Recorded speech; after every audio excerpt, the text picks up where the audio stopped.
right, as you can see, of course, Minister in the Presidency, Khumbudzo Ntshavheni, has just addressed the media through a very rushed briefing there, just giving them updates in terms of what discussions have already been conducted by the 7th administration. Of course, it is the first cabinet lekgotla of this administration, and there you see visuals there of the Minister of Military Veterans and Defence, Angie Motshekga, accompanied by the Deputy Minister General Holomisa, as well as the International Relations Minister Ronald Damula. They are about to address the media, of course, around the current situation in the DRC. Let's listen into that briefing. From Minister to give whatever brief you want to give. Okay.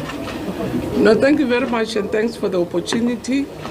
And have to say, we intend to just give you a sense of what is happening, what the challenges are, without going into details about other matters, because the situation is still very volatile and there are moving pieces. So for security purposes, I hope you will understand that there will be parts that we are not going to refer to. Currently, what I can say, I'm sure you will be quite aware that on the 22nd, there was complete hostilities that occurred in the DRC. And coincidentally, I happened to have been in the DRC on Wednesday last week. So I was in Kinshasa, and then we heard that when we were in Kinshasa, that's when we got information that there were attacks that happened at Saki. So Saki is not very far from Goma. So then we flew to Goma, where we met the leadership of Summit DRC to get a full explanation as to what was happening, what were the issues and what were the challenges. After meeting the Summit DRC leadership, which your force commander and the assistants, then we went to the Goma airport also to get information. That's where our strategic capabilities are, our special forces, our supplies that are there. But we also had an opportunity to visit all the injured soldiers who were in Goma at the Summit DRC facility, but some of them were at the United Nations facility. At that stage, our priority was to make sure that we go and even before we came, the first thing we did was to make sure that we go and retrieve the injured in Saki. With the UN, with the support of the UN, we flew in and removed all the deceased and the injured, and they were taken to Goma. That's why I said I had the opportunity to meet all the injured in Goma. And that's when we lost the 11. So from Goma, we went to MONUSCO, again in Kivu, to really also get a sense of what is happening, because we have your Summit DRC forces, we have the MONUSCO forces. The MONUSCO will be the forces that are led by the United Nations, and the Summit DRC are led by SADC. We also got an update and we left from there. So, as I said, the idea really was to come and speak to the media. We are ready to give, because there's still lots of loose pieces, we will give a proper rundown in terms of what happened when one time. But currently, our position as South Africa, we've been meeting as the troop force contributing countries of Summit DRC, which is us, Tanzania and Malawi, under SADC, to assess the situation. So on a daily basis, we've been meeting. On a 2-hourly basis, we get updates and reports of what is happening. But we also, as I say, we have also MONUSCO forces which are under UNESCO. So under the SADC forces, we've been meeting as the Troika. We met the other night, but the general posture that we are taking as a Summit DRC is to force the parties to go into a peaceful negotiation. Because our sense is that war is not going to be won through arms. It can be only won if people sit down and negotiate. So we have called for a ceasefire. I can assure South Africans that our camps have not been attacked for the past 48 hours because, unfortunately for us, when we're at Goma, your DRC forces were fighting Rwandan forces over our heads. That's where we lost the 3 people. So we had to quickly communicate with M23 to say, we're not part of the battle, so don't fight over our heads. And indeed, that's why then we agreed with them that we'll host a white flag to say, we're not part of the battle, we don't want to be dragged into it. But also, M23 needed a free passage to go to Sagi, to go and collect and retrieve their deceased people. So then we agreed on a ceasefire whereby they will get a free trade, a free passage. We will not fire at their movement because if they move, we are not sure which direction. So there was a clear ceasefire which was agreed by the generals from M23, but also by our generals. So that process has happened. Even now, as I say, there's never been any attack since the ceasefire that we requested or we instructed from M23. The latest information that I got around 1 o'clock said there's intense fighting in Goma between your M23 and your DRC forces, and the place is completely tense and the difficulties. So that's why we're communicating after every 2 hours to check what the situation is, and that's where we are. But from our side, there's been no activity, there's been no attacks. As a country, we've just said we keep on a 2-hourly basis to check if there's anything that we need to do to improve the situation. But the president also has been in constant contact with the president of the DRC, with the Summit DRC leadership, which is led by the secretary in Botswana. Last night we had an engagement, I think the minister may speak about, with under the leadership of Tanzania, which is leading the process. But we are also speaking to all other forces like Angola, because Angola was responsible for the peace talks. So Angola also is being brought in. There's also discussions which include Rwanda, because it is alleged to be also one of the big perpetrators, and that's why we're keeping communications with them, and they've been friendly. There's been no hostility between us. It's just that at that stage when they were firing above our heads, the president did want them to say, if you're going to fire, we'll take it as a declaration of war, and we'll have to defend our people. And that's when the firing also stopped. Thank you very much, Minister. Yes, the appeal I will make is that at least we've got the news directly from the minister. I know the calls that have been made to different us, and that's where the source is. So I'm not sure, maybe, Minister, before I take hands of questions, you also indicated the engagement that our Minister of International Relations is also engaged in. Perhaps let's allow also Minister Lamola. Minister, you'll come closer to the mic, sir. To also give us this part so that when you come to the question, it's a holistic question. Thank you very much. Minister. Yeah, thank you very much. As you are aware, since this latest fight, there has been a number of international multilateral organizations meetings. The first being the Peace and Security Council of the African Union that sat yesterday, and its resolutions have been published. As South Africa, we participated in that platform and put our position across, which is a ceasefire, the immediate cessation of hostilities, the withdrawal, the allowance of humanitarian access, and also the support to the civilian population, and also to request all the forces that are supporting M23 to also cease the support immediately.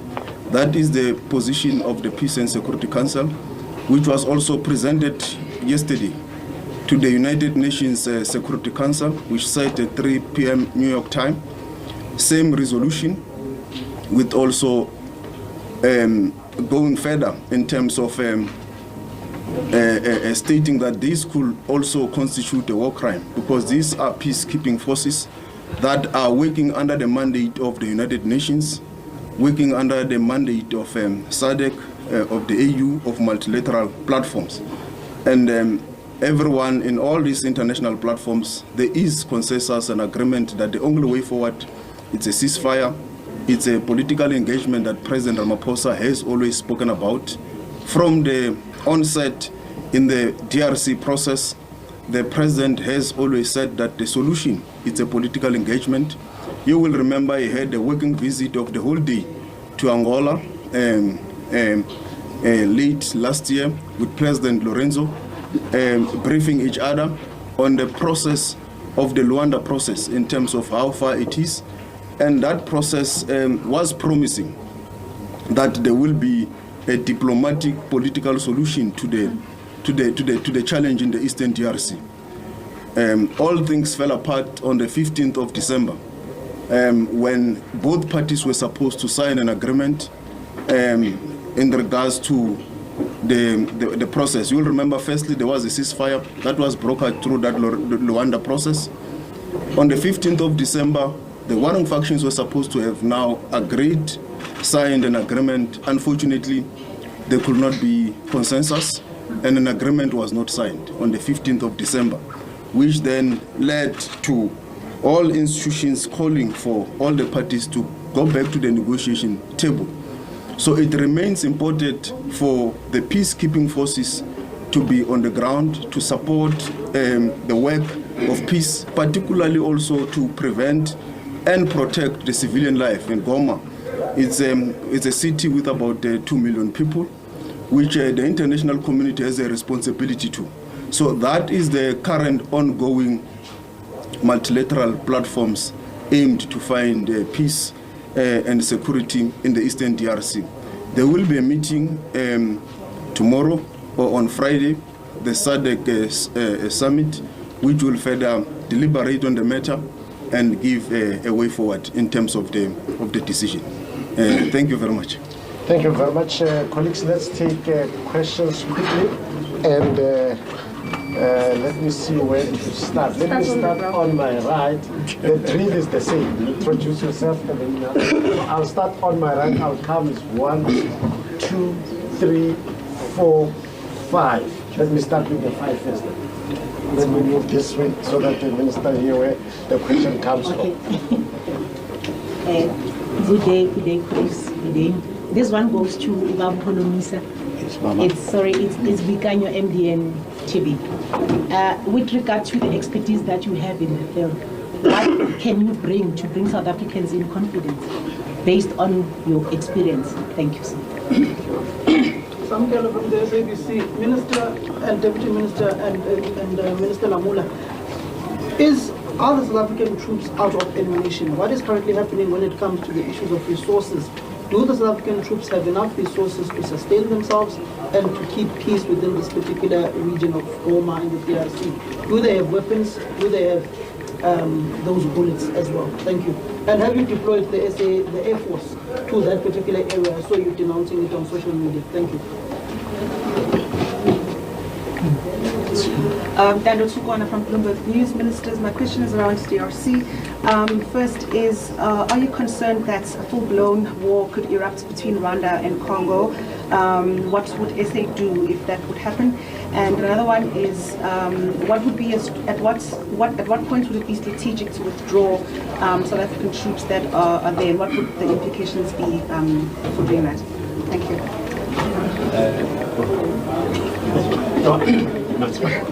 Afternoon, Minister Stephen at Bloomberg News. Just 2 points of clarity. Minister Lamula, you mentioned the potential that there are war crimes that are being committed. Can you just give clarity on that? And who are the perpetrators? Would it be M23 rebels and the Rwandan army? Please just give clarity on that. And then, Minister Mutseha, just clarity. You said that the President said that a continued assault on SANDF is a declaration of war. Were those words spoken to President Kagame by President Ramaphosa during the call this week? Thank you. This is Lesholo from Fulvia. To Minister Mutseha, you just touched on the issue of the flag, and I find it conflicting what SANDF said. According to the statement issued by SANDF, they said that when you raise the flag, it's entirely just to alert that there are injuries. And now you're telling us you were caught in between. As a result, it was just to surrender. So which one is exactly the truth of it? Thank you very much, colleagues. I'll take another round. I'll start with Tando, go in that side.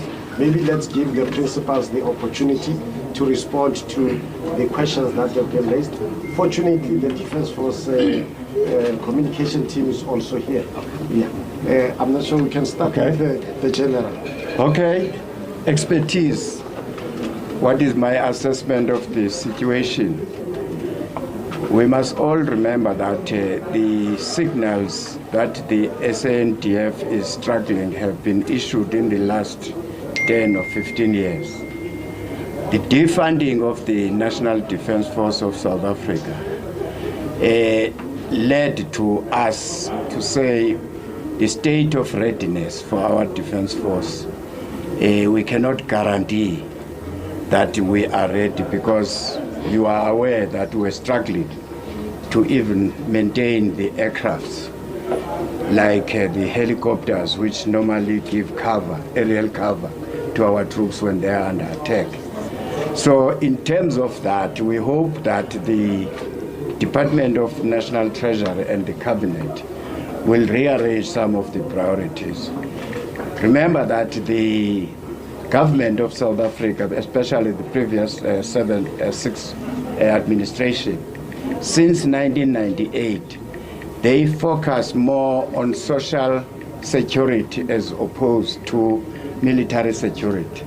And as a result of that, the defunding of the Defence Force began. But I'm happy that President Cyril Ramaphosa had publicly said, we are going to move away from 0.57% of the GDP to 1.7% of the GDP. That should help our Defence Force. In terms of what has happened there, it's clear that these troops were let down by our other troops, our neighbors. The troops of Congo surrendered. The troops of Burundi, where they were supposed to cover another flank, they also disappeared. And all of a sudden, these troops of South Africa ended up being attacked by mortars and so on. But I think their reaction, the way they have reacted, they acted with speed, and I also am awaiting for the UN to come up with statistics as to how many rebels have been shot at in that incident, so as to see that our troops were fighting and effective. Around Thursday, Friday morning, they said they are running out of ammunition and they wanted a reinforcement. The ammunition was sent by Saturday evening. It was in Congo, I mean in eastern in Goma and so on. So in terms of the issues related to us coming back and bringing those troops back now, the situation currently is as follows. Our government is in contact with the United Nations so that they can facilitate the transportation of those people out of Goma and so on. No, thank you very much. And I just have to also apologize to colleagues because I've been caught up in these meetings last week. So there could be up-to-date information which I've not been able to share with them. But I can assure South Africans that the generals that are there are highly skilled, highly experienced, they are on the ground and capable of leading. And they are not the only leadership that is there. It's us as part of the other forces. So we have, for instance, from MONUSCO, we even have your Bangladesh, we have more than 10 countries for the MONUSCO. So there are generals that are in good supplies there to lead the force. In terms of SAMI DRC, our force commander is a South African, his deputy is a Tanzanian, and the third deputy is a Malawian, and they are highly skilled generals. So I just think in terms of because I saw them, I met them, and engaged with them. So I can assure people that there is leadership that is there. In terms of resources, that's why I'm apologizing to colleagues. I say I personally went to Goma, and I got briefing from all the generals. At no stage did they say they have no ammunition. We reinforced on the basis that because there's been this escalated hostilities, then we spoke back home with the meeting that General attended with the National Council of Arms to say it's going to be very important because the situation is very fluid and very problematic. It's going to be important for us to reinforce to make sure that we don't reach a stage where we don't have. But at no stage did any of the generals that I spoke, even the force leader said to me, we've run out of ammunition. No, even Tanzania was reinforcing, and even itself, DRC was reinforcing. But because of the intensity, we felt that to be on the safe side, you need to reinforce because you're not sure how long it's going to last. On the first day, I mean, the commander said that they fought the whole night. And that's why we felt that because we're not armed to go and fight, we're armed there to go and keep peace. And now that we're caught in the crossfire, it's going to be important for us to reinforce. That's why we reinforce. But there was no stage, because I've heard this thing that they ran out of food. And that's why I say at Goma, I went to our logistics center. There was no stage where they said, Minister, we have no food, Minister. No. Personally, none of the generals told me that they've run out. We reinforced because we felt, because of the intensity, it is very risky. On whether we're concerned, it's a big concern. A war, it's one of the ugliest things. So everybody will be concerned. And that's why there's this whole running around. Minister Lamula will tell you, yesterday we met until midnight. The other day we met until 10 to really make sure that we can assist the warring parties to avoid a full-scale war. Because what would have happened at Goma, DRC forces surrendered. Today we're told DRC, so which means that could be a battalion, that could be a group that surrendered. Now they've surrounded Goma, they're fighting M23. So, and that's where there's this a tense situation and there are hostilities. And we're getting reports on an ongoing basis that despite the fact that they said they're withdrawing, there's war taking place between the two forces. On the flag, I don't know where I slipped it or where I could have missed it. I said, after talking to M23, it actually wrote to us to say they need a safe package to go and remove their deceased. On the other hand, ourselves, we just wanted them to understand that we're not part of their battle. We're just peacekeepers. Then we agreed on hoisting a white flag to allow a safe passage for them to remove their deceased, which I'm told it's a conventional practice in war. On the other hand, ourselves needed that safe package to go and deliver some of the resources that we're going to top up at Sagi. And also remove, and at Sagi at that stage yesterday, there were no deceased on our side, there were no injured on our side. It was to give M23 safe passage, which is their request, and that's why the white flag was hosted. But it was also important for us to indicate from to DRC where the fire were coming, to say this is us. So if you fire here, you're not firing DRC, you're firing us. So we're not surrendering, because you don't surrender with a flag. I'm told you surrender to, we are supposed, if we're surrendering, we would have gone to UNESCO to say we're giving up. But the white flag was to really allow people safe package to go and collect their deceased and their injured. And also indicate that this is who we are, we're peacekeepers, we're not part of the battle, so they shouldn't fire our direction. No, thank you very much. Colleagues, the ministers will still have to go back, so let me take the last, I'm taking the last. The other question was whether the communication was with President Kagame. It was with the government of Rwanda. So let me put it that broadly, because generals would have been speaking to each other, so it would be a array of people, even the commanders, because we had to speak to the commanders to say, your people are shooting our direction. So commanders also have an open line. They were speaking to the Rwandan commanders, whoever is possible, and it's the generals who were leading those discussions. But the president himself, because what they want to do as leaders is to get all the parties that are alleged, which will be your Rwanda, your Angola, your Tanzania, and all the neighboring countries, to say, let's sit down with these people and help them to resolve this crisis. Thank you very much. I think, I'm not sure, was there a question directed to Mr. Lamont? Yeah, no, thank you. Or the war crimes one, yeah. Yeah, and whether are we worried whether there is a danger of a full-blown regional war?